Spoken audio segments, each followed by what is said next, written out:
Hi, my name is Patrick Licty, and this is another one of my profiles of media. Students who become professionals. I'm Patrick Licty. I've been in digital contemporary art for about 30 years, 15 years. I was an interactive designer for a number of Fortune 500 companies, including McKinsey and Accenture and Allstate Insurance. As a consultant, and now I've been in academics for about 16 years. The guy you're going to meet is Joseph Locastro, who's currently, as of 2022, moving into movie production and does amazing voiceover work. You can take a look at him as a Locashbro, Locashbro, on Instagram, and his work is fantastic. He was a student of mine at Columbia College Chicago, and let's see here. So that would be about 12 years ago, maybe 13, 14. Anyway, you'll get some numbers in there. He's gone through a lot of things. He's as you'll wind up seeing, he's had some detours with family, and been in media production and not. And so I think he has a really interesting story, and I think it's very interesting now that after about 10 years or so, he's now most likely going, it looks like he's going into full-on independent film production. So anyway, have a good time. It's about an hour and a half, so it's long, but there's a lot of meat in it. So I hope you enjoy it. Thanks. Hi, my name's Patrick Licty, and this is a continuation of these little interviews that I do with people I've worked with in the educational field, students, practitioners, colleagues, etc. That I kind of call profiles in media. And I'm here with Joe Locastro, who's currently in Schaumburg, Illinois, and as you know, amongst having been other places and such. And let's see here. Good after. Let's see here. It's still morning. Good morning, Joe. Almost afternoon. It is good morning. Yeah. Who's a very, very a multi-talented person, and is an amazing voice artist. And by the way, amongst my students here at Winona State, you already have a couple fans.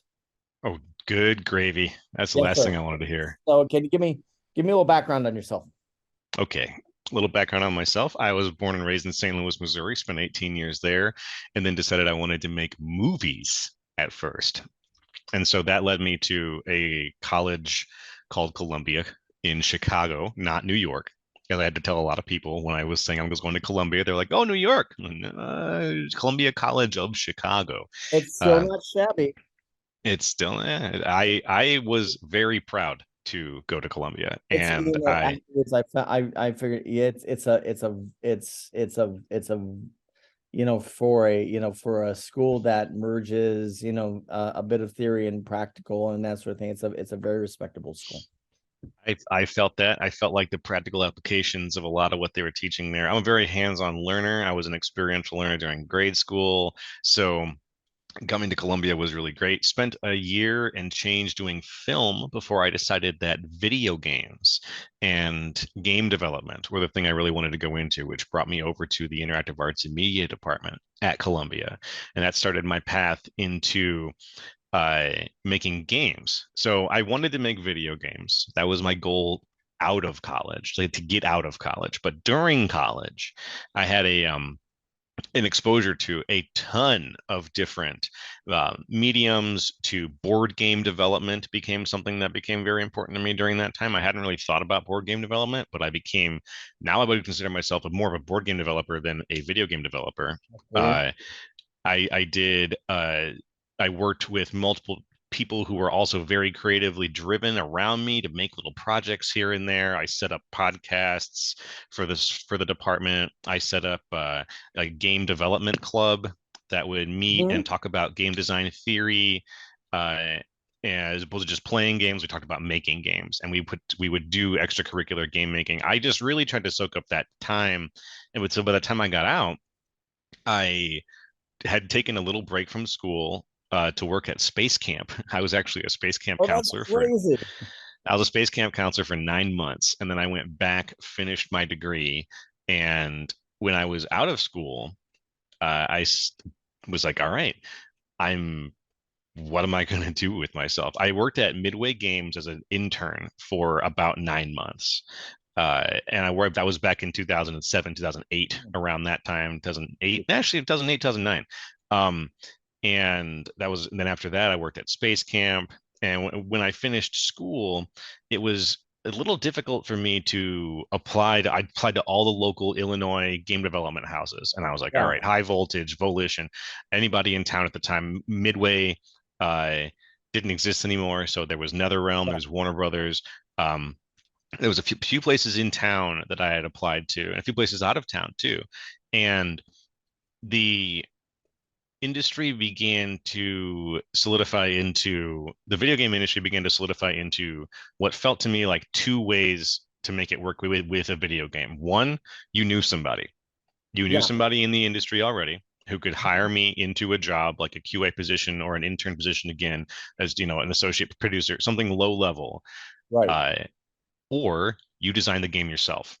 Yeah, And a lot of the at that time, a lot of the games that were getting popular and were exploding on the indie game scene were starting to pick up, and indie game developers were starting to be seen as a lucrative way to make money.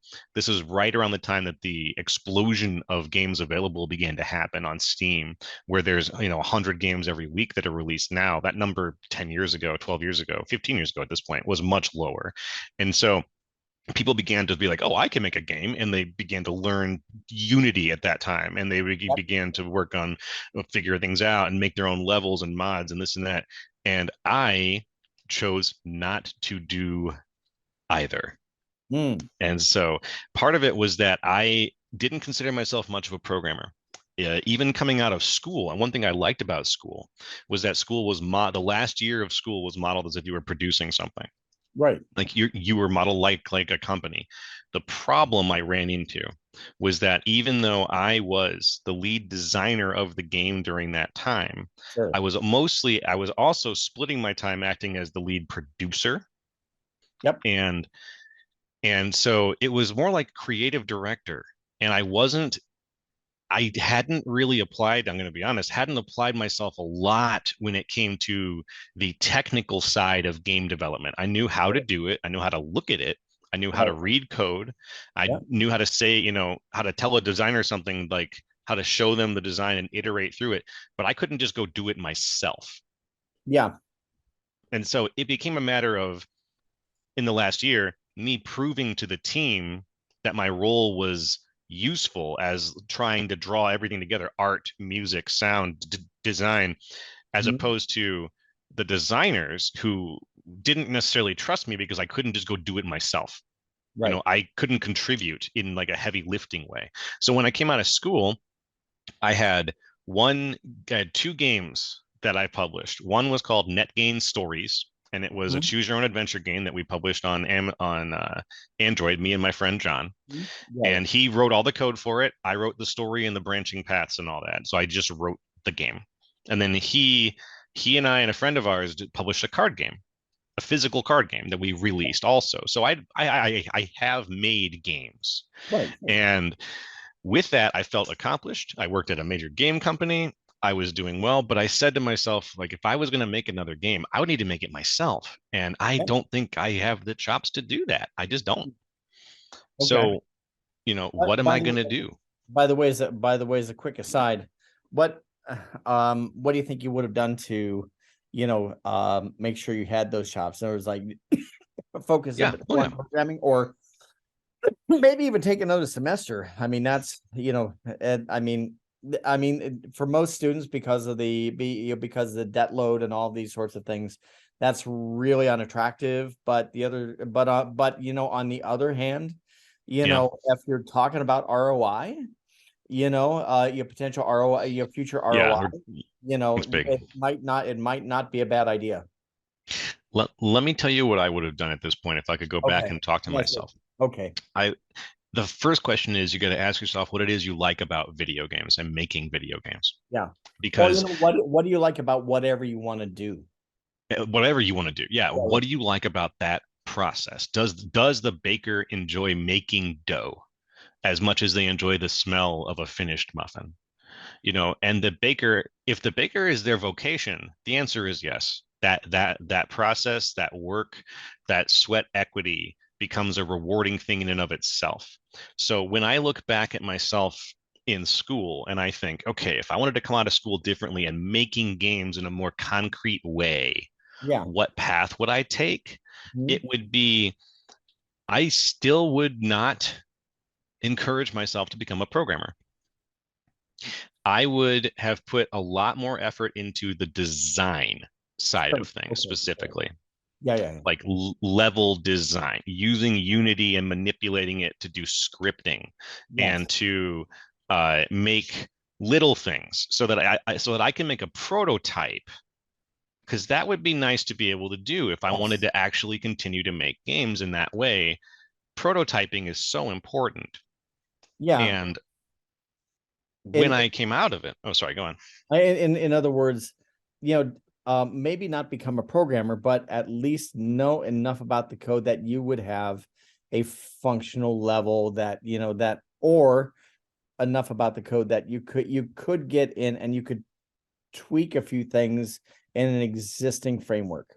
Yeah, I would be able to apply for more designer jobs if I Yes. had done that. And if people wanted to say they're a game designer, the reality of the fact is you're going to be using whatever tool the company has to design levels primarily and put things in places and make things move. And there's a lot of technical aspects to being a game designer that a lot of people don't take into account. And Like I what? didn't.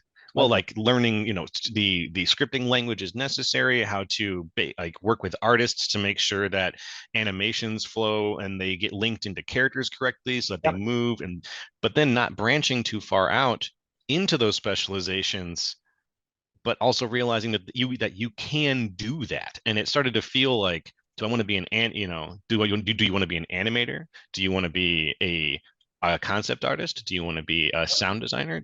All these possibilities are all valid, and they lead to very specific disciplines that you'll have to study and work on. Yeah. And school gives you a taste of all of that. And that was the nice thing about it, is I got a great taste of it from the point of view of the lead designer. I saw it all and I said, I said, what is my favorite part of, baking this muffin, right? Let's go back to Yeah. the baker analogy. Yeah. So Yeah. Yeah. I had to By the way, assess that. by the way, what kind of muffin? Uh, I was originally just my brain just said a good old bran muffin at first. Okay, well, that'll keep us regular. Right, because I'm Yeah. always about healthy choices. That's yeah. Um, Okay, good.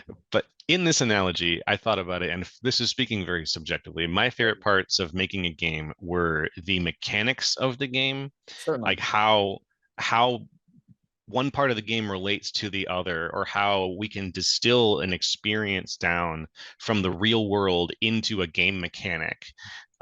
Game design as a thinking process was my favorite part of making games. Mhm. And then the close second to that was writing and world building. So, Uh-huh. and you cannot apply easily to be a job as a world builder without writing a volume of work to Yeah. prove you can do it. Yes. I now So That's storytelling. something I would be doing too. A lot more writing during school I would have been doing. Yeah, yeah. So I mean, so say for example, I think one thing that's very interesting is that a couple of my favorite card-based games, is by the people from the Oatmeal, of course, Exploding Kittens, which Exploding kittens. I had to watch out about how much I played that in UE because that Hmm. nervous. But anyway, what happens? But then also my colleague Talon Mehmet and I, who's in the program here, and I want to ask about board games just for a second. Is that in a second? Is that he primarily does the game design classes, And so what and it's very funny is that I did all the game design classes when I was in UAE. It was just kind of, which was interesting, but we were using Unreal, blah blah blah. But what happens is that we've been playing Trash Pandas. And so the interesting thing about that is that it's a card game with a bunch of option cards, but it has a die and a series of tokens which then affect your drawing mechanics, Mhm. and based on the based on the throw of the dice, you wind up being able to do a very complex set of interactions with throws or withdrawals and things like Mhm. that. So which makes it a very makes it a very interesting game. So exactly, you're right, is that this is one thing that I think is very interesting, about the notion of game mechanics, or even just the idea of like just a simplicity but a high degree of combinatories, like backgammon. Mhm. Mhm. Mhm. So and the other thing is that if you wind up with the and then another layer is put in if you wind up cubing, so if you wind up playing the using the the gambling die and things Oof. like that, so but which I don't do, but that's but I think it's very interesting that where you went into that. The other thing before we get back into this is that Sure. I want to know um why you got interested in board games. Yeah. Board games are presented at Columbia as step one to game design. And I think part of that is Tom Dowd's fault. And I like that. I Well, didn't think we about do it. that here. We do that here too. Oh, cool, cool, cool. So yeah, you, I was a little bit guilty of being that guy who went into a video game school thinking, all right, video games are Call of Duty, Halo, Yep. God of War, those are the big ones, Mario, Sonic, Yeah. and not looking at them in my brain blown out in terms of what they like what makes them go together. They play in a real time way. Even turn-based games tend to feel like they play out in a quick moment. When you look at a board game though, you can one to one almost capture the essence of any real-time video game in a step by step turn-based or semi-turn based way with cards and paper, and Yeah. being able to look at something and then look into it to its core components. Yep. You start with board games, and Of course. you take things for granted, like a very simple board game like Sorry or Yep. Parcheesi. Like Sorry has virtually no complex mechanics. You roll a die. If you land on the same space as somebody else, you bump them back to start. That's it. Yeah. And it's And and it's and so, still and so, and so just a race game. it's just a race, and it's very compelling still for many people to play it. And so you start to think, well, I could make Sorry's simple. I could make it, or I'm going to make a game based on this. And you start to realize that it's game making is not easy. You need to leave people with the rules and then watch them play the game. You don't get to sit there and explain it. Like it Board games will teach you the essence of what it is to make a game, Yeah. and you will never. I think I'm going to say this with a bit of hyperbole. I think that the best video game designers understand board games very well, Sure. and I think to understand how to make a game well, you need to understand board games Right. and their depth and their complexity and how they work together. And you need to look at your real-time game as a board game sometimes in terms of how players spend time in places and how much time that takes. It can all be done. And my favorite and the trends in board gaming have been growing and moving quickly. And as I like video games, I got exposed to the world of board games. And in college, I've been going to Gen Con now for 15 years. I've been on staff there for 15 years. Wow. And I've been able to watch board games get steadily more and more popular. Gen Con has less and less video games at it every year, and more traditional board games, traditional card games. It's still as popular an industry as ever. It's if only a growing industry. People are interested in playing traditional games, and they're getting it's so I saw an opportunity there also. And so Uh-huh. to finally answer the question, like what was the last thing that got me interested in board games? It's the not only was it a technical imperative for me to understand them, but there was an opportunity there to make it part of my career path. Growth And I market. did. Yeah, I published a board game, a card game, and now I have ideas for other board and card games that I know I can accomplish as an individual now because I can write them down, I can template them, I can test them. I don't need to be a good artist to do that. And then once it's in a state, I can get the money, get an artist, and we're off to the presses. And I don't need to know coding to know that. I don't need sound design to know that. I don't need a Yeah, distribution platform to know that. sure. If you want to succeed at a game design project in a short amount of time with Yes. limited technical skill, learn how to make a board game. There you go. Yeah, Okay. easy. That's fair. That's fair. And then I have a theory that that like say a real-time 3D person has to know board games, it has to know board games and cinema, you know. Yeah. And I mean, because that's Pacing. because what happens is that what you're doing is that you're doing a cinematic representation of pretty much a board game mechanic. Yeah, yeah. I'm trying to think of a good example of like a real-time game that uses a cinematic representation of board game mechanic. Oh yeah, like just a very basic example would be like shooting in Halo or jumping in Mario. Yeah. So if you had Mario as a board game, it would be laid out flat, 2D. There'd be squares everywhere. Mario would be 2 squares tall, and when Yep. you played a jump card, you Yep. could move Mario 2 squares up and 1 and 2 squares over, Yep. and like that's all distillable down. And then when you have to make it in motion, you've got to make that jump a visceral thing that the player feels Mhm. with their hands. One of the questions I would ask people in the game design club who were just starting was, okay, you've got an idea. Your player is a space marine and they're going through this ship to fight the alien egg. What is the player doing with their hands?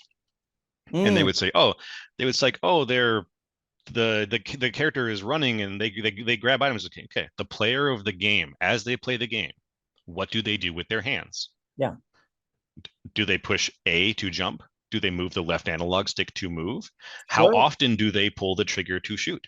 Yeah. Uh, though these are questions that a lot of designers don't think about. And when you think about a board game, that answer kind of becomes obvious. Like, what do you do on your turn? Oh, Hmm. I can do this. I can do that. I can do this. In real time, that's the same thing. What do you do on your turn? You can jump, you can shoot, you can crouch, you can run. You just have them all laid out with you all the time. That's Sure. that's the major difference. Yeah, yeah, yeah. That's super interesting. You know, that there are just more whistles and bells, but the mechanics are the same. They're exactly the same. You It's know. just a matter of perspective. Yeah, yeah, yeah, yeah. It's well, you know what the what's sort of funny is that you know my favorite my favorite real-time game right now, speaking of perspective, but of course you would know that I this would be my favorite, is of course what? Stray. Straight. Ah, yeah. You know. Play as little cat in the cyberpunk future.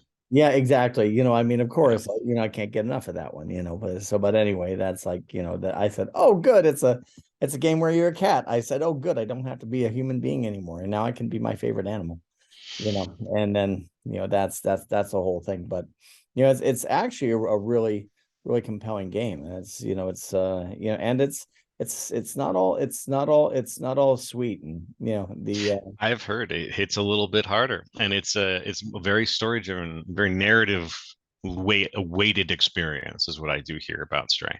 I haven't yeah, played it yet. yeah, I mean that's so I mean that's the thing. And then linked to cinema is the fact that, you know, what we wind up doing here at Winona, you know, is that, you know, within our creative digital media program, which is interesting that it sounds, you know, we used to be transmedia, which we remember Mhm, that name. We remember mhm. that because that's what Tom was, you know, doing a lot, you know, for a long time. Was so We have a storytelling game, and we have storytelling class. We have video production, and we have a media lab, which sometimes goes into games. And but I think what's it, and then I think I'm going to be starting an interactive track, which will probably wind up. But the interesting thing we did is that I just introduced the students to Unity this year.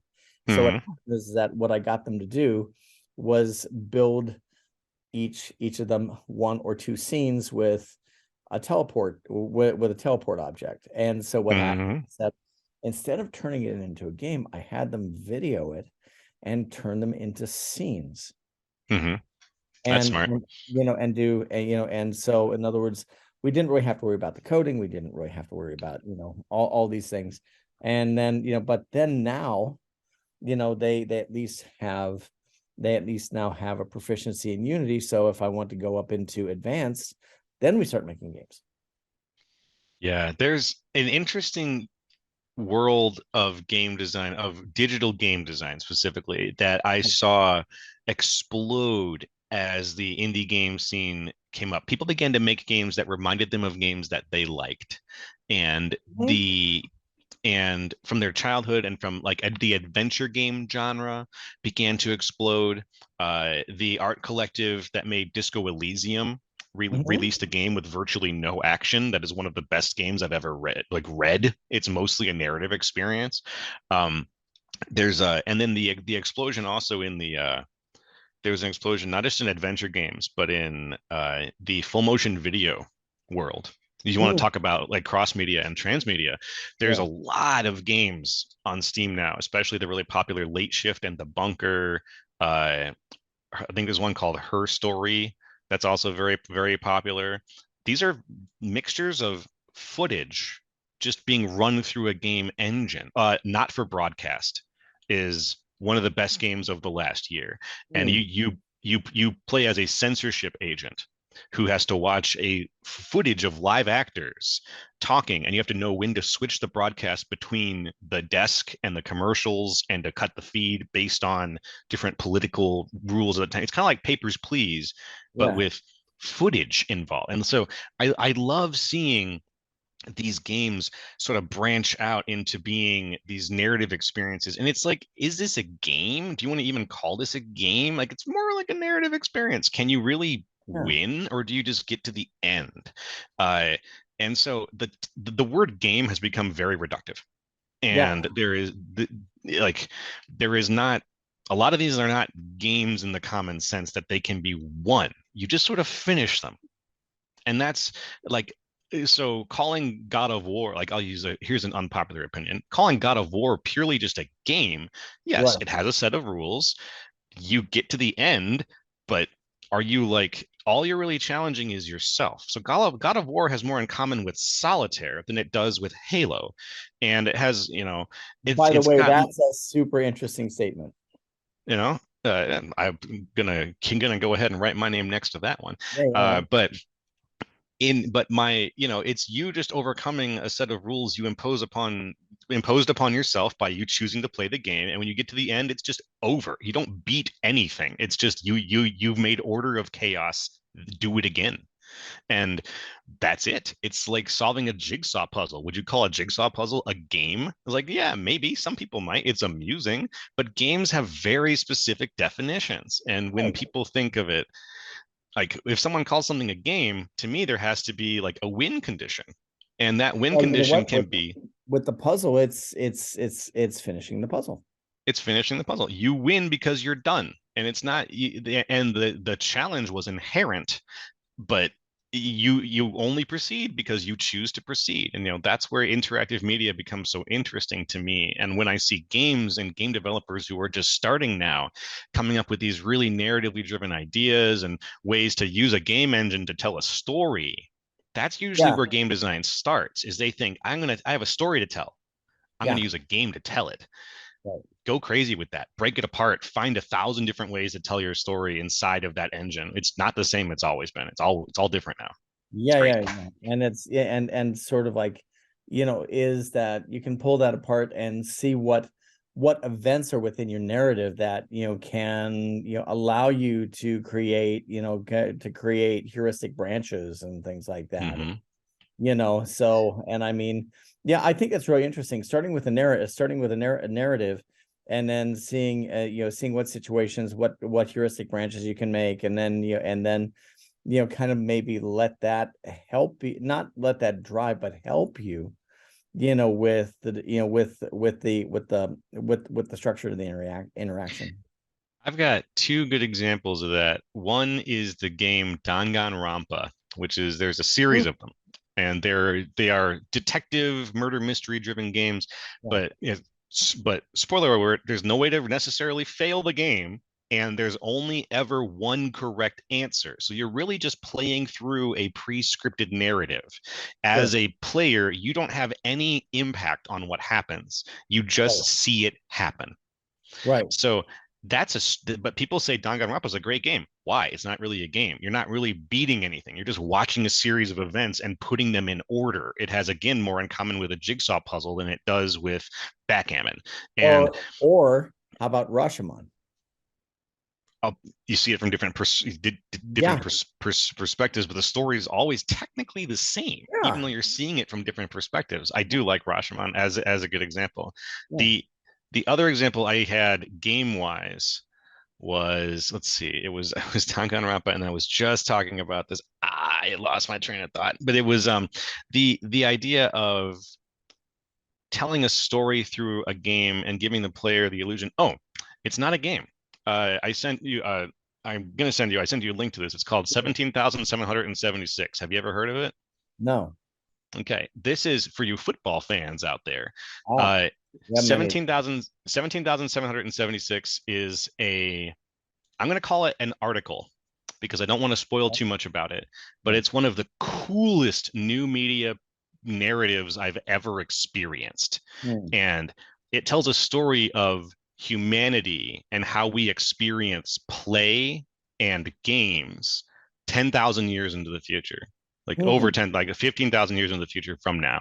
It's extremely interesting to see how the writer uses the medium of HTML to tell a narrative experience as opposed to something that would just be read, or something that even was spoken or by a video game character. Yeah, you you'll check this out later. You're going to freak out. You're going to love it. we're very connected to the Electronic Literature Organization, which a lot of a lot of people between the arts and literary fields and that and all that employ a lot of JavaScript, a lot of HTML, a lot of a lot of these different things to great effect. The one thing that there's my one colleague Davin Heckman, he comes from critical studies and literature, and as opposed to my um background of theory and art as the theory, art, and performance. The one thing that he told me that really blew my head open, because many times I didn't take them that seriously, and then all of a sudden he told me this. He says you have to understand that in in academic literature, imagine what the role a hyperlink plays. And just so he says it completely reconfigures the entire nature of narrative Yep. completely. And it just shatters the previous model. And you have to understand, where something, that you may think, from your side, is, rather banal, is actually unbelievably sublime. You know, Who thought we would be able to put a book inside of a book, yeah, inside of a or book, inside of a book, inside of a book, inside of a book? exactly. Yeah, yeah. Yeah. Yeah. And so I mean I think that, it's so it's very funny as I, as I've been in, about three or four disciplines as I have, each one, you know, teaches me, Yeah. all these amazing things. Hey, one thing that I kind of want to kind of go forward with, I think my God, this talk on gaming and game structure and that sort of thing, is really kind of amazing.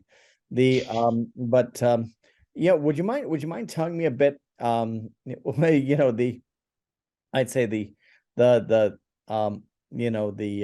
a bit about, your arc from 2007 to 2022, all the stuff that you care to talk about. Absolutely. Yeah. No, I was a dad starting in 2012. Mm, And in 2012, that was right after I graduated. I right. graduated in 2011. And in 2012, I moved to Boston and I stopped working on anything game or creative related almost completely. Mm, And I focused on being a dad for a number of years. okay. I got married in 2018, just recently got separated, moved back here, but everything's cool. We're very amicable. But during that time, I had to, I didn't feel like I couldn't work on stuff, but trying to find things that I could do on my own without having to pull people in necessarily like, oh, I need a programmer. If I had an idea and I said I needed a programmer, I wouldn't work with it. If I had an idea and I said I need an artist, I wouldn't touch it. Right.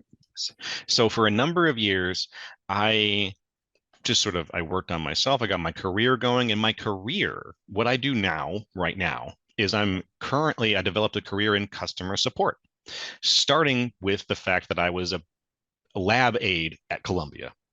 Sure So you were. in college, I was fixing computers here and there. I was just doing that, and I used that to get a desktop service technician job in Boston, and that was how it started. So Okay. from there on, I went and I did a little bit of phone support for Log Me In when they still existed. Then I became a trainer for Log Me In, a management specialist. So I flew to Costa Rica 8 times That's and crazy. trained teams of people in Costa Rica how to fix Log Me In products. I flew there 8 times for 2 weeks at a time Hmm. over the course of 1 year. It was a wild year, but it was fun. I did a lot of training, a lot of teaching. I met a lot of people, and Yeah. then from there, I just kept going with sort of glorified customer service. I would say one thing I learned about your day job is always try to fail up as best you can. So when I would leave one job, I'd take the combined skills and I would use it at the next job to say I'm worth more. Right. And then I would take the combined skills from that job. I'm worth more.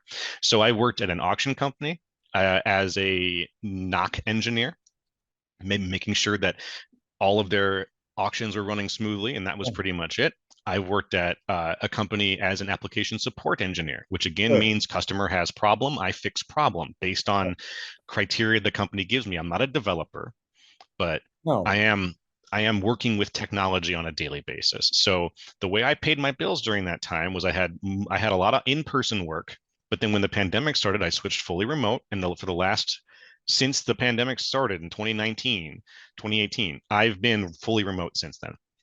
Hmm. And I've been doing customer service work fully remotely and just anything I can do to balance my work home life. Yeah. I co-parent my son, who's also a big gamer, big nerd like his old man. He's Oh 10 yeah. now. Oh my So, God. right. So during that time, that was what I did professionally. So what did I do with my creative energy during that time? Oh, by the way, hot take. What's his favorite Yeah, game? Roblox or Fortnite probably, but probably Roblox right now, Okay. easily. Oh, go ahead. Yeah, Okay. he's 10. So, Yeah. uh, Okay. so the creative spirit, two ways. I started working at conventions a lot, even while I was in Chicago, and I met people at conventions. I networked, and so Yes. I was able to get a voice acting gig where I was on Pokemon for one What? episode. What? On you can go to Netflix and look at the Pokemon episode I'm on and hear my voice. And Well, so who were you? I was the voice of a Poke Puff pastry contest MC. Holy So cow! That's yeah, great. it was fun. I went down to the studio in New York and I recorded lines for it, and I did a second episode just as some background characters, and I was the referee of a fight, uh, a Pokemon battle. Um, and then that was all I did for Pokemon. But then I started doing other little things for voice acting. I did auditions. I got a couple walk-on like little roles here and there. I did a voiceover for a movie. I'm currently recording voiceover for a Brazilian TV series that's being dubbed in English. I'm the voice of one of the characters on that show. Yeah, so I just voiced a few weeks ago. I did voices for my first video game lead character. It's all grunting for this game, but Oh, really? I'm like voice choice ABC. I'm voice choice C in the Ah, video but game. you're really good at grunting. I'm very good at it. Oh, wow. So all that stuff. And so I've done a lot of stuff here and there when it came to voice acting. I Yeah. worked at the conventions. I worked at Anime Boston as their creative director for 4 years. So during that time, I wrote parody music videos and I Sure. directed them. Mm, Uh, so I would have to find a sound guy to turn my lyrics into a song. I would get people to rent lights with. I would get actors from the convention to be on as to walk on with cosplay and stuff. So I made uh, a series of videos for them, not just music videos, but yeah, comedy skits, sure. all kinds of stuff. I got my Really? video and audio editing chops there. Yeah, you were kind of a professional filker. I was a professional That's filker for amazing. a little while. That's Uh, good. Okay. And then finally, I think my magnum opus during that time was I wrote a book. Yeah. I and this was going to be part of my little nuggets of wisdom section too, but I'll start here. Okay, I let's start wanted on nuggets of wisdom. okay, I want set short-term goals that you will complete. That Mm, is the number one piece of advice for any creative that I know is yeah. set short-term creative goals that you will complete. And I've started probably about 10 books and I've Mhm. written probably like 60 pages in a few of them, and I've never finished them. I've fully outlined them and I've never finished them. And What is that? I started to get bummed out about that. And I was like, I feel like I've got ideas here. I feel like I've got a world in my head. Mhm. And my friend John and I came up with a world that we refer to as net game. It Mm, is it's a future cyberpunk, it's a near future post cyberpunk setting. mhm. And we used it for a lot of creative properties for ourselves. We never really codified it. And I said to him, I want to write a book and I'm going to put it in that setting, but not really call it that setting. I'm going to put it in that setting. I'm going to write a net game novel. And he's like, yeah, go for it. So I started trying to write one and scripted it out and everything, and then I just didn't finish it. And Mm, so I stepped back again and I said, this is the best idea I've ever had. This setting. I feel driven in this setting. What is missing? What is preventing me from tackling my dream? And I took a step back and I decided that I wanted to write short stories. okay. It was it was reading what was it specifically that I read that convinced me to do this? I I read something fudge. I read something, but it was short stories. And I wrote a short story about a bellhop who worked at a hotel in this universe. Mhm. And that story was only like 7 pages long. And it was short and a little funny, and there's a little violent, there's a little beat 'em up action. Okay. And I said, okay, that's one employee. Mm, Who else works here?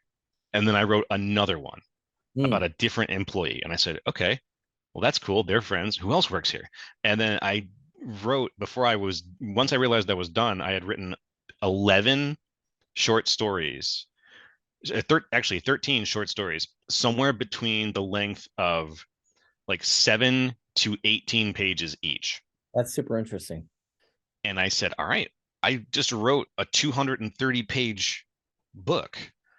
Yeah. I I should put this in order and I should and every time I finished a story, I felt good. I was like, that was good. I read it. I'm done. This was great. I had a good time. I'm going to do it again. I'm going to do it again. And just that, as I started to realize that I was setting short-term goals and I was hitting them. And then the more I set, the more work I had stacked up. And as long as I just said it was going to be a short story and not a full-on novel, I never ran out of steam. I could get it done and then just write another one. I could get it done, just write another one. Yeah. And the same thing works for games too. The same thing works for art. The same thing works for music. It does. You gotta set short-term goals because you have to be able to see the finished product. There is nothing more invigorating to a creative than seeing their finished work. And I fully agree. Oh, it's never finished. Yes, people will feel like it's never finished. You're always going to want to tweak something, but there's going to be a moment that you know that you're done with your effort on it. Oh, dude. Yeah. Okay. So you You know know, what? This is one thing I always say. I don't know whether I was saying it when we were together. I said there's always a difference between finished and done, and you got to know what it is. yeah, yeah, You yeah. know, And done I, is where I, most of I us think get. I was saying it back then. You know, there's a, Yeah, I think I saw. I think that's something that I learned. You, I'm not going to take credit, but you might have gotten that from me. Because probably. yeah, possible. Because what happens is that this was a problem that I was having in graduate school. Because what happens is that I'd have these sprawling ideas, as you know I do, and the thing is that then it's sort of like saying, well, guess what, my MFA exhibition is coming up, and I need really at least maybe one, maybe two more semesters to really do this thing, the way I wanted to do, and you don't have it. You don't You get know, it. Nope. and so what happens is that, what, the one thing I want to add to that is to say that when I completely agree with you on this, and then what I wind up doing is I make uh a hierarchy of priorities. In other words, so say for example, the little one, the little one is the achievable goal, but the thing is it fits within fractally within the larger one, within the larger within. But the thing is that you give lower priority to the larger things and higher priority to the smaller things, because you realize that if you give a larger priority to the larger things, it's going to be much less likely to happen. A great analogy is, and I've become the king of analogy for some reason. That's just my Ah, thing now. you know what? A great Okay. a great analogy is building a pyramid. You could sit there and the number one priority you'll say to yourself is we're going to build a pyramid. So we're going to plan the pyramid. It's going to be this shape. It's going to be here. And that's our number one priority. If you don't prioritize getting the blocks to build the pyramid That's right. one by one every single day, Yeah, you can prioritize that pyramid until you are blue in the face and you will never put one brick down. that's right. You have got to do the blocks. And I'll admit, when I started writing my book, I didn't think I'm going to write a bunch of short stories and turn them into a book. I thought I thought of it in terms of Alexander Dumas, a Mm, man that I love to death. sure. Yeah. He wrote The Three Musketeers as a series of short stories released serially. Yes. So he would just add a little bit on every publication, and Yeah. they were collected into that main novel. And yeah, there was a big arcing story there, but I Yeah. began to look at those characters as like, I want to write something like a TV show. That's what it was. That's what it was. When Mm, I started writing my book, I said, I want it to feel like someone's reading a TV show. I want you to be able to sit, read a story, go, that was good, and then move on with your life. You don't have to sit and read the whole book in one go. You can read it and enjoy the episode, and then read the next episode, and then read the next episode. So I wrote it, and as I was writing these episodes, they formed into a season, but I didn't plan to do that. That's why my book is called Collection One. It's just yeah. See, it's a collection of stories. And so my next book is going to be Collection Two. And it's just another collection of short stories set in this universe. A little bit time passes from the first collection, and there's a thread that goes through all. And so I I had to start small. I had to start with the building blocks of the pyramid and yeah. then say to myself, I got all these blocks. Why don't I put them together and do like a castle? And that's where the big idea came in from. And so you're exactly right. You can't prioritize the big idea. You have to No. prioritize the steps. Yeah, The big exactly. idea will come. And then what the other thing that you can do that will totally blow your mind, if you Mm. let yourself wrap around it, is that a friend of mine, Nathan Schaefer, and I started doing Alaskan climate dome punk. Yeah, and then he actually started. He actually parlayed that into starting a comic book company that does superhero stories for That's indigenous, awesome. which is great. But That's anyways, great. but the idea is that what we wound up doing is like, how do we wind up working out the issue of plurality and all that sort of thing. And so what we wound up doing is that we wound up, as the primary conceit of the story was, it turned into being called shared universe. Is the idea is that one, the earth is building domes, that everybody thinks is going to be libraries, but actually they're going to be kind of a Logan's Run situation where they're going to lock everything down and just see whether everything goes to Venus or not. Hmm. And but that's a spoiler. But what happens is that during this period, one researcher uses actually the ionization array in Gakona, Alaska, that the HARP array that everybody's Hmm. kicking in on some to break through the quantum barrier between universes and contacts another version of himself. And Nice. you know, Helpful. but the thing is that during the time they're in touch, what happens is that they swap universes for a few hours. In other words, Um, he's there and the other guy's there, and and then hijinks ensue. And then as they would, yeah. but what happened with this whole project was that there are all these all Anglo and indigenous artists and all these people in that sort of, and there's room for everybody, because what happens is that we all inhabit these various probability and probabilistic universes that have these tenuous interlinks. But the Yeah. thing is that now you want to talk about going from large to large, and that, but I think what happens is that that's that if you do that yourself, that'll blow your head off. But the thing is, it's a great way to build community around such a thing. Hmm. In other words, it's like, let's have a multiverse based around a certain set of conceits, and let's kind of like this other story, this other story that you're talking about. Yeah, I mean, these stories that you're talking about, these different perspectives. But the Yeah. thing is that they're the same people, the same thing, but they're in different universes. Yeah. Yeah. You That know, sounds like a mind bender.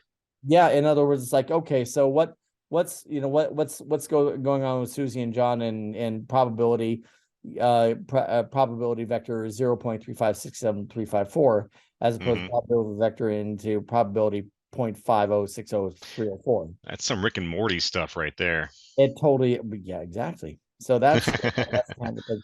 So anyway, you were you're out in Boston and doing this stuff. Mhm. And let's see here. Where did we diverge? We diverged with me. We were talking about nuggets of wisdom. I talked Oh, nuggets of about wisdom. Yeah, let's taking yeah. small steps to put together the big things. Yeah, yeah. And Got another one? I do. Uh,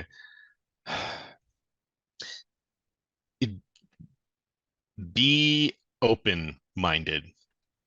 Having a clear path, like one of the jokes you often hear when it comes to college is you go to college and to get a degree, and then you end up doing whatever you really end up doing for the rest of your life. Mm-hmm. And that's, hey, my degree is in interactive arts and media with a degree with a focus on game development, and I'm currently a application support engineer for a healthcare company. But let me tell you something. My degree, as much as I know at this point, I feel like I could, like you said, if you could have gone back and done this and that, it's not Well, about, I'm a computer yeah. engineer, so I mean, sure. I got the experiences during college that were really important to me because it gave me a chance to experience what I thought my path was going to be. And it gave Mhm. me a chance to see what that path could be. But then the people I met, the life I lived, the places I went, all began to put other opportunities in front of me. While I was in school, for one thing, I was also a film stuntman in Chicago. And it was there that I met uh, some filmmakers, some of whom I'm still friends with to this day. And those filmmakers are people that I am probably the closest to achieving my creative goals with. Sure. And I have never worked with them in a profession. We didn't take a chance and start a company. We didn't do this in our spare time. We've worked on movies, and we're Sure. now at a point, 15 years after, we're Yeah. at a point now where I can tell you honestly, there's a chance this year that I'll be able to quit my job and make movies for the rest of my life. There you go. You know what? So, A parallel point. One of my best friends in Cleveland, and you can take a look at him on Instagram, Admiral Buck. And so mhm, what happens is that he used to for I don't know, 30 to 25, 30 years, he used to run Gateway Media in Cleveland. He used to do mass cable production for like Discovery and Discovery and History Channel and all these sorts of things, and ads for like Northrop Grumman and all that sort of thing. mhm, Fine. And then about 55, he sells the whole thing. And at night, he and I were both Star Trek geeks. I became a contemporary artist, and he kept following his passion of making scratch built original designs from the Star Trek universe, ships. So what happens is that, and he's a brilliant designer. And so what happens is that, with technologies expanding, like 3D printing of translucent pieces, micro,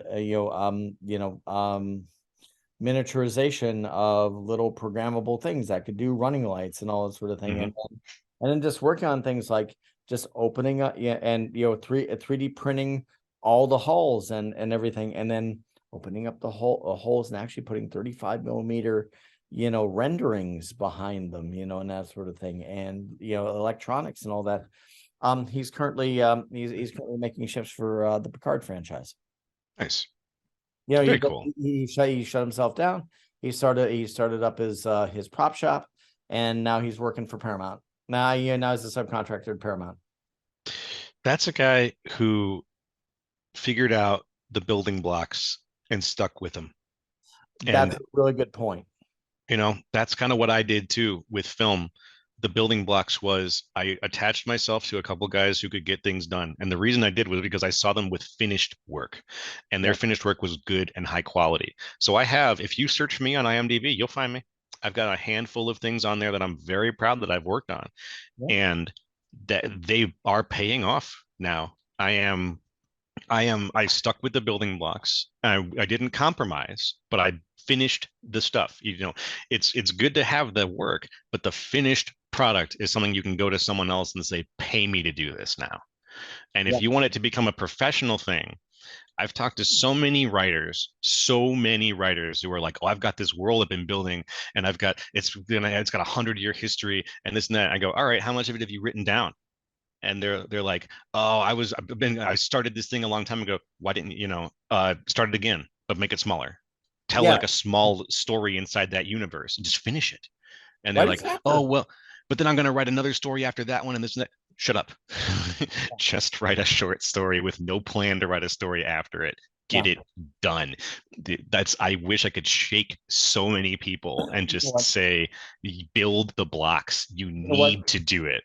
Thank you so much, because this is where I'm at so much with my artwork right now. I have these sprawling bodies of work, that are just but the thing that I'm actually starting to have some success with is the idea of that I have about 4 or 5 pieces that I put on Instagram that people have given a lot of really nice feedback on, and then there's some curators who have asked me to put them in shows, and basically, right, just for the moment while I'm organizing a bit more, doing website design and all these things, just getting all the pieces together. I'm taking the stuff that I put out there, and you don't have to show everybody everything that you're doing, but put a few things out there, and if you're getting response, then just go and then just take that on the circuit. Yeah, just keep doing it. Just Yeah, keep just doing it. And take that on the circuit. And I've got 500 more for later, and that's what I started doing on Instagram.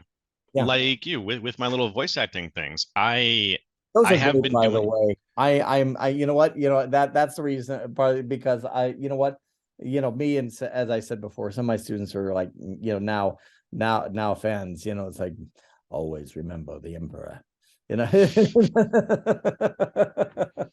Yes, Yeah. love me, Emperor.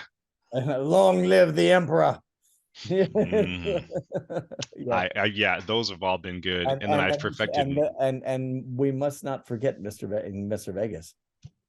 Oh, that's yeah, my Casey Kasem, my Wayne Newton, Mr. New Vegas. This is the voice I use for anything radio related when I just need to be super smooth and relatable.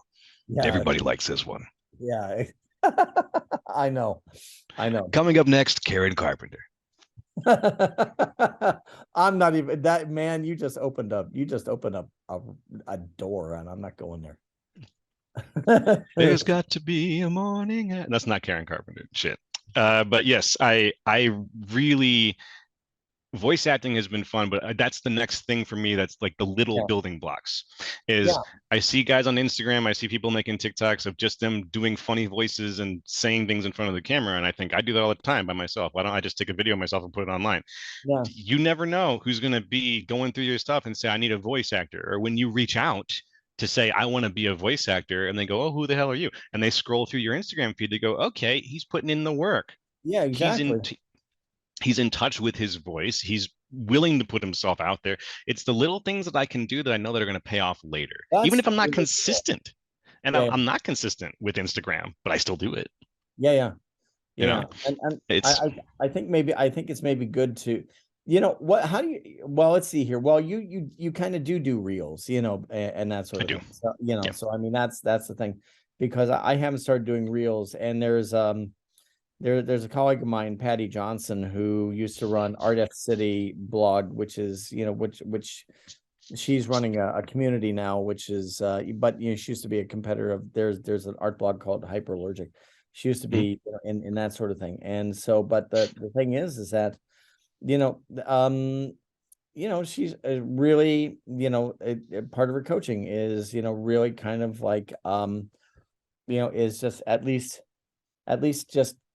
at least keeps, don't give away all your secrets, but just keep giving out a little bit, just to get people, just to make sure people are interested, Mhm. and to know your competence. People fall into a mental trap also where they feel like inconsistency is equivalent to failure. Mm, And as especially when it comes to the TikTok Reels world, where or even like Twitch streaming. I recently decided that I wanted to try Twitch streaming a little bit, and mm, I haven't been very consistent with it. Over the holidays, it's been a little bit tough. I've had a little bit of, my mental health's been fluctuating, so it's hard for me to stay consistent with a schedule that involves like 3 hours twice a week, at least, of streaming a game or talking. yeah, So it's easy to see inconsistency as failure, but sure. I've I've another this is another really good nugget of wisdom. It's the fact you're doing it at all Yes. is the success. Yeah. Like so many people will have the idea for something and then not do it. Whether you fail or not, you are building experience points in yourself during that process. Go up. And you're always going up. Like even if you don't, like I haven't done a reel in over a week and a half or 2 weeks. Doesn't mean I feel like I've failed as a Instagram No, star. It's no. that gave me the impetus to say, you know what? I should write some more of this. I should do some more of this. And then I'll come back to it later, maybe, or Yeah, maybe I won't. but You know? the other thing is that, it's the, it's the holidays, and I mean, that's okay. And but there's a balance of, one of my favorite little cat videos was to say, are you ready to attack your day today? No. And it's like, okay, let's not today, and but Yeah, it's okay to have a not today, it and is. so, but the thing is don't make it all the time, and the okay, I'm gonna be Mr. Theorist, just for All right. back to the thing. There's a guy who I really like, who uh wrote a book, and you might actually like it. It's not that long. It's called The Burnout Society. His name's Byung Chul Han. He's Korean German. but the thing is that what he's kind of talking about is that, there's a plutocratic class, who is kind of always going out there with these, with these motivational videos saying, it's like, what, the reason why you're not successful is you're just not working hard enough. You need to get out there and you need to get to hustle, because guess what, you can. And what the thing is that, it's both of these things are still a form of control. In other words, the idea of having doing a top-down sort of control. The thing that's more insidious is having a self-motivated form of control that's told to you by the plutocracy. And but the thing is that there's nothing wrong with hard work, but I mean, there's nothing wrong with hard work, and there's nothing wrong with it. But the thing is, I think sometimes we in America, under this idea, because I've been other places, is that this idea of the Protestant work ethic gets overblown to the point where we should not have discussions about work-life balance. In other words, like this idea that the mechanisms of power are want as much of your value as it can get, because as the system wants to utilize as much as it can get. But what and then the thing is that when everybody is saying that, this is a function of you being able to, to be the best you can be, that kind of throws, the idea of, it's like, we want you to work harder, but the thing is that into, don't you want to be successful? Yeah. And that's sneaky. And the thing is that, once you realize that what's happening there, you can say, it's like, what, I do, but I don't want that to mean that I'm going to give you 100% of my life, in order to do it. In other words, it's like, you need to reframe what successful means. A lot of people will conflate success with monetary interest, and they will conflate success with number of views or likes. And when I was writing, hashtags, when I was writing the short stories, I didn't release them publicly. I didn't have a blog or something where I was posting them. I just had them. And so my success, I think there was like one or two people. A buddy of mine was deployed while I was writing the book. So when I would finish a story, I would just send it to him. Yeah. So that he would have something to read. I would print it out and I would send it to him so that he could read over there my stories. And he really enjoyed that. And so for me, success was the fact, not only at that point that I'd finished a story, but then one person who I had formed a meaningful connection with read them and enjoyed them. And that was it. And it wasn't something I expected. I didn't write them for him, but it was the little bonus. The success to me was that I got it done, and it was in a stack of successfully finished stories, because the success was finishing it, not having it read, not having it appreciated, finishing it. So when I started to see, when I would talk to people, they'd say, "What are you up to?" "Oh, I just been writing a bunch of short stories." "Can I read one?" "Absolutely. I've got a bunch here." Yeah, "Oh, do you have more of these?" "Yeah, I've got a few." It was never about getting them to people. Yeah. Eventually, you start to realize, yeah, I mean, you know what? I'll publish it. I've made $45 on my book because it costs $1. And I gave a bunch of copies away for free. So over the last 3 years, I've sold 44 copies of my book, which I think is a moderate success. I feel great about that for a guy who did no advertising. So it's, what is success to you? If you think it's, oh, I can do it for a living, that's different. That's an occupation. Right. If it's, I make a lot of money, yeah, that's kind of successful. But if you're feeling the burn of not seeing the payout, then you need to reframe what that payout is and why you're doing what you're doing. Or the derivative, or the other thing is, you have to look at what the derivative of that is. In other words, one thing I think that people look at is saying, it's like, and actually I find a lot of people, today are, basically, how do I go from A to B in the Hmm. shortest amount of time with the minimum amount of steps. Yeah. And the thing is that you rarely is that a formula for success. Yeah. Yeah. It's the shortest amount of steps. It's it's again, and the A to B, a lot of people think it's A to B, but they're really trying to ask, how do I get from A to Z in the Yeah. shortest amount of steps? Like Ooh, A that's a to really B, good insight. yeah, A to B is easy. A to B is really easy. Like, how do you become a writer? You write. Yep. That's the B. And then, how do you become a professional writer? Oh, well, then there's C, D, E, F, G. Like, there's other steps there. But if Yeah. what you want is to be a writer, you already are. So Yeah. go ahead and do it. If you want to be a painter, you are. Go paint. Yeah. And just let that be the success of wanting to be that thing. Yeah. But if you want a certain context of success, then you have to consider what that means. Yeah, it's very similar to, like I said, when I'm talking to people who are like, I want to make a game. Great. What do people do with their hands while they play it? I didn't think that far. I just have a story. Okay, you have a great story to tell. You could consider making a comic book. You could consider making a movie. You could write a book. But what makes this game a game? And like that's when you have to contextualize your idea in terms of what are the steps it actually takes for me to achieve them. What is it I want to do?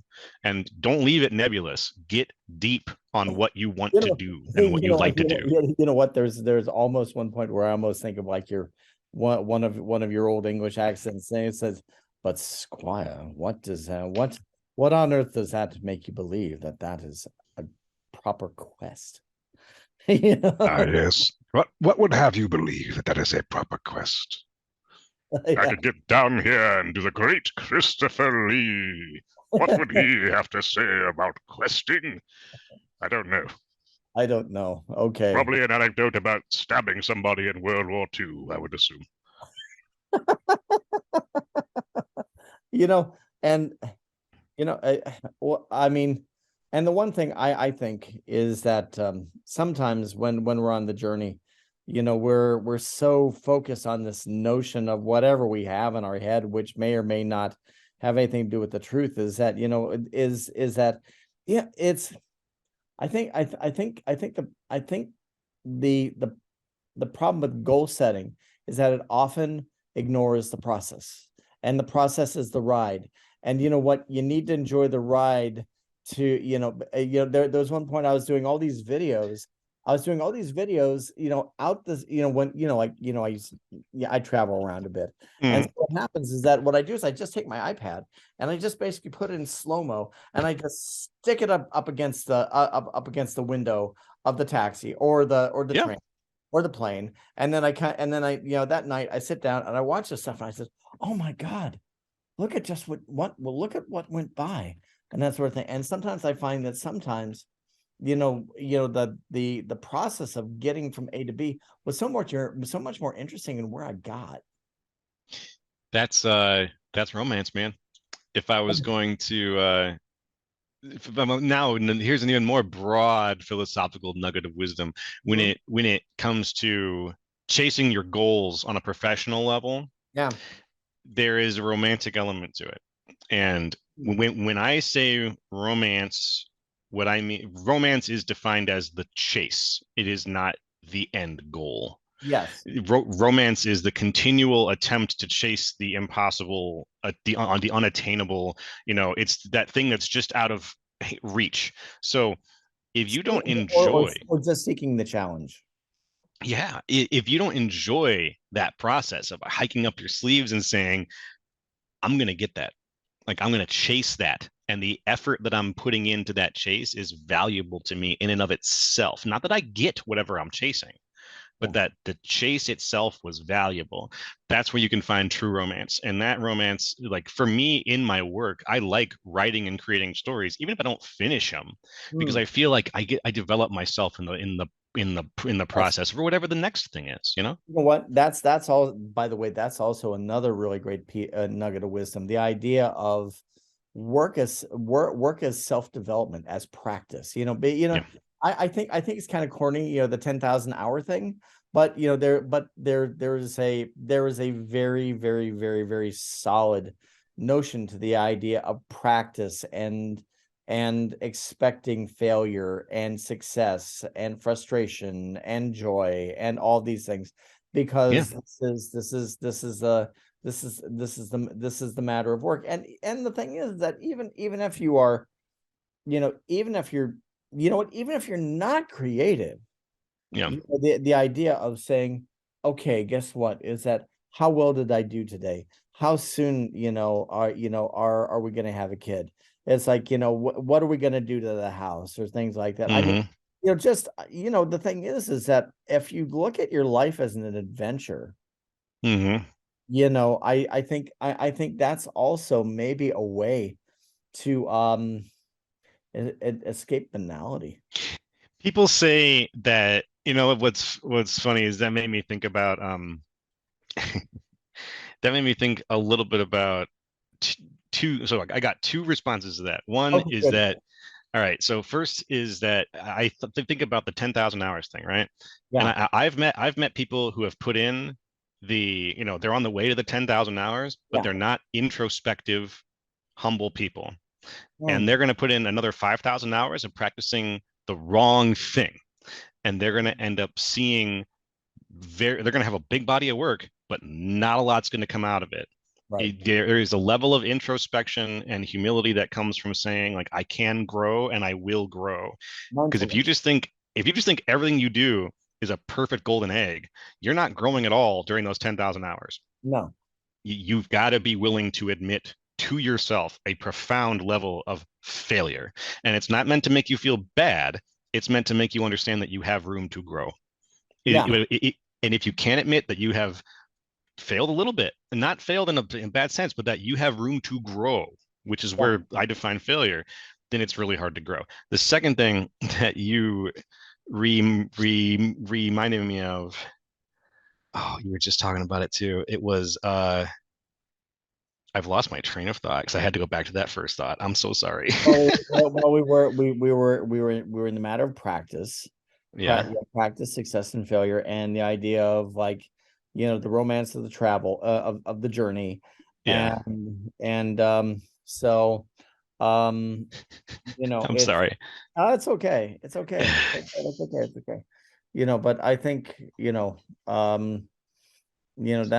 it. You know what? Who do you admire right now a lot? Who do I admire right now? Yeah. In terms of popular culture, in terms of what I intake and what I decide to spend my time with, we're fully ingrained now in a creator world where there's so many people making so many different things. I could name Yeah. somebody. It's so a lot of what I'm doing right now. The people I admire are the people who are putting out. I'm going to use this term very, very lightly. Good content. Yeah. um, um, Oh, yeah, uh, that's okay, great, fantastic. yeah. You know, I'm trying to think of a good example would be Tom Scott. okay. Tom Scott is probably my favorite person on YouTube right now. Have you ever watched any of his videos? I elaborate. Tom Scott is an English gentleman who has as he does a couple of different short form videos. His videos are never longer than 10 minutes long or a Okay. couple minutes long, and it's usually called like amazing places or to like things I've like learned. And he'll go to a place in England and be and give you a speech and be like, and behind me is the only remaining hand operated ferry in all of England. And then he'll interview somebody and explain why that's interesting and talk about ferries and how they're all changing and then give a little final thought. It's a perfectly encapsulated, entertaining, informative piece of media. And I find zero faults in it. That's amazing. That's amazing. It's Actually. there's something special about his ability to put out something that I'll watch it, and it's not on a pretense. It's not like a series that it's leading into the next one. It's not a monetized video. There's no ad reads during them. He's Yeah. just got a perfect content. and it leaves you feeling a little introspective. It leaves you feeling enriched. And in a time when we're all inhaling a lot of media, you Yeah. really want something enriching. Yeah. So a good example to me would be the difference between this is going to go off topic a little bit, Mark Rober and the guy who does Smarter Every Day, Darren. Yeah. Sure. Sure. Mark Rober is a genius. Don't get me wrong, but he'll make a video where he fills his pool with elephant foam, and you'll watch it and you'll be excited, but you won't really learn much of anything. Yeah. And then you'll watch Smarter Every Day, and he'll Yeah. talk about how he wants to learn how a carburetor works. So he'll explain it. He'll show you a 2D carburetor that he built. Then he'll take you on a field trip and talk to his dad, who will take apart a carburetor and shows you on a tractor how it works. And then he'll talk you through it. And at the end of it, you'll feel like, wow, okay, that was cool looking, and I learned something. They're very similar, but I don't feel full after a Mark Rober video. I feel full after a Smarter Every Day. I feel full after Tom Scott. I feel full even after more comedy driven stuff like Red Letter Media. And Sure. You know what? Okay. that Guess you know, what? Red Letter Media versus Sniper Wolf. oh, I've only Sniper Wolf's the guy who does like the Never long mind. videos, right? I think I've seen like Never mind. one Sniper Wolf video. I've only seen one. I've only seen one or two too. But the thing is, it's just when I go to the gym and the thing pops up, there was constantly this thing of this goofy looking person, just looking amazed at something. I said, okay, I'm gonna watch one of these, and I just kind of said, okay, well, guess what? I know why I wasn't watching these. Yeah. Yeah, I don't even know. This is okay? They're a Never YouTuber. mind. Yeah, Yeah. Okay. Yeah. Okay. I'm out of Whatever. touch. So I have to be very picky with what I watch because I'm out of touch. I don't just get the algorithm. I don't dump into the algorithm. If you look at my algorithm right now, it Yeah. is let me this is the fun part. Here's what I edit. Here's what I admire according to you to YouTube. Uh Made by aging for a year, amazing German fruitcake, best of the worst, Wow. blindfold pics. 3 years of log cabin. How long has it held up? Backwards fighters, the World War II fighter that was built backwards. Uh, Incognito mode ads, a Tom Scott video, and then Japanese jazz music. It's everywhere. You know what? So This is the that's it. reason. I think that you have made a compelling argument why we're headed for the sixth extinction. Yeah, bring it on, baby. Yeah, exactly. And That's what I'm into. yeah. Oh my Lord, that's the thing. Hey, So this is and yeah, so anyway, this has been pretty freaking awesome. And I'm glad.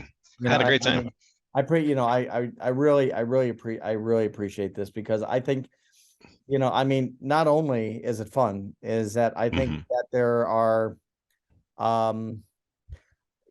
well, you know what, I'll just kind of say is that, there were, there was, back at Columbia, I don't know whether you remember, he was a programmer, a guy named Jeremy, kind of tall, and yeah, we'll go, Yes, yeah, Jeremy Kahn. yeah. And so he looks at me one day, he goes, and of course, you guys are like, what, between 20 and 23. I mean, come on. And Yeah. he goes, Patrick, I said, I got a question. And he just gives me this kind of sorrowful look. He says, am I going to have to take a crap job? And I said, listen, yes. In the beginning, yeah, it's, you got to, that's no nugget of wisdom. You got to put in your time, because I'll tell you what, Yeah. for 3 months until I got fired because of the fact that, I kept trying to redesign the stuff. I worked for a Gold Clipper, coupon magazine, and the account reps just gave me these sketches and they said, do this. And I redesigned them because I thought they were poorly designed. And the thing is like, no, you're not a designer. You're a technician, and this is what you do. Yeah. And after a while, it says, you know what? I said, you are an unbreakable designer, Patrick. You have to go. And then of course, then what's the next job? I go over to a form design company, and that lasted for about a year. And so, in other words, I was designing business form, which in a way I learned a great deal. But on the other hand, Hey. you know, it I just, delivered pizza yeah, for 4 months, yeah, overnight. So I worked from 6 p.m. until 3 a.m. great. delivering pizza. Yeah, yeah. So, I mean, that's the thing. It's gotta happen. I think that what happens is that, and especially by the time students get a hold of me, here and actually, and, another, I'll just say another thing that's kind of interesting is that, I came back in the middle of probably the maximum amount of chaos, and maximum amount of chaos, basically under full lockdown, and the students, I had no idea of American culture, all these things, and and it's sort of like saying, you know what, if you're all this great, it's like, why are you kind of struggling with things right now at times? And I'm just saying, well, yeah, I mean, in some ways I am, some ways I'm not, but I mean, it's just a matter that these are highly unusual times, and Yeah. we'll get, we'll get the feedback under us, and it's going to be fine. But it's just like, it's just a matter of saying, you have to, I think sometimes you have to understand where you are, Yes. Yeah, You got to be willing to take stock. and it's okay. And then you just need to sit down, and it's like, if things are going great, great. If they, if things aren't, whatever, you have to take stock. And then, you just have to really just kind of get down to the idea of saying, where we, well, as you said, 15, I don't think I'm going to be in the field in another 15 years. But I mean, but what I'm going to say is that, as you're, as you're working towards these, what is it? They used to say modest achievable goals, as you say, and I always love that phrase, modest achievable goals. So the thing is that, you're kind of taking a look at the meta, but you're looking doing the micro, and, but what happens is that, the, Neil deGrasse Tyson in his Cosmos series, I met him once. That was fun. oh my God. Well, Bill Nye was just here. That was kind of crazy. Oh, cool. Yeah, it was, that was fun. So What did anyway, he say? well, he was, it was right. What did Tyson say? Is what I didn't mean to derail you. Oh, no. Oh, what did Tyson say? No, I mean, but I would just say, it's like, it was right before the elections, and basically saying, like, just, I don't care who you are, what you believe or whatever, get out and vote, because of the fact is there's some heavy stuff coming down, and we just at least need to be engaged, And I said, okay, that's cool. Tyson he was out on a beach with a dog, and he's walking the dog, and the dog's going one way or the other, da da da da da. It's just, it's, of course, as dogs do, squirrel. So what happens is that he says, and he was talking about climate change, but I think this is, just really good for anything, is the matter of, macro versus micro. In other words, the dog running around, back and forth and looking at stuff and digging stuff up and just doing all the, doing dog nonsense, as dogs do. And, they, it's just the short-term swings of everything, And so what happens, he says, don't look at the dog. And I'll do another thing. Look at how I'm walking the dog. Watch my footsteps. Don't watch, because my footsteps represent the trend, the base. And then, the other thing is that, you remember that thing that I always do with Bruce Lee? I always showed that, one thing from Enter the Dragon, the kid comes up and says, it's like, and it's like, and just sort of like, oh, let me think. So don't think, no, it's like, don't think. Yeah. Just say, it's a sort of like saying, I'm pointing to the moon. It's like, I see a finger pointing at the moon. It says, do not look at the finger, or else you're gonna miss all that heavenly glory. Yep. That's a great quote. And so the thing is that, it's the matter is that you have to keep in mind that you're pointing. That's the micro. The micro is the pointing. You have to know how to point. You have to know how to point well, and it's important to point. But also, on the other hand, is that, maybe you're not always thinking about the moon, but you have to understand that the moon is there. Yeah. It's something that my to bring this back around to that sort of short-term achievable goals versus the macro and the micro. Yeah. Something that my therapist says is, what do you need right now? Right. And what he's asking is not, the answer is obviously world peace. Right? That's what I need right now. The answer Yeah, is an answer that's to all of the my stresses. But the true answer is when you distill that down to the moment where you are. And the answer becomes, I need a sip of my coffee, yeah. or I need to go stretch. Like that's Yeah. those moments. I need to bounce my checkbook for this 2 weeks, and just Yeah, make it sure that just, I'm gonna eat. you just set that goal, you go do it. And if you take that on a professional point of view too, yeah, your goal is to like be a game designer or be a voice actor or make a game, but what do you need right now?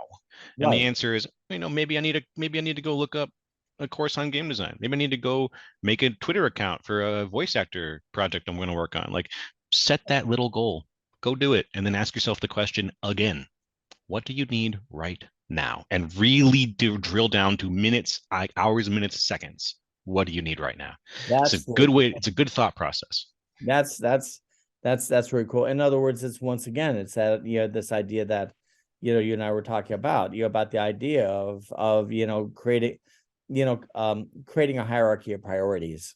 In other words, it's like it's good to make a list, but prioritize that list. Yeah.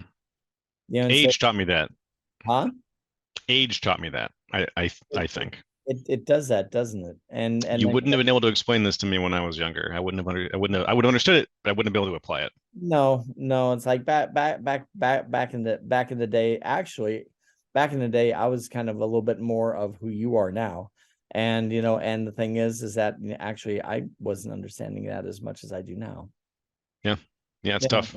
So anyway, well, I'll tell you what. Let's put this to bed. All And right.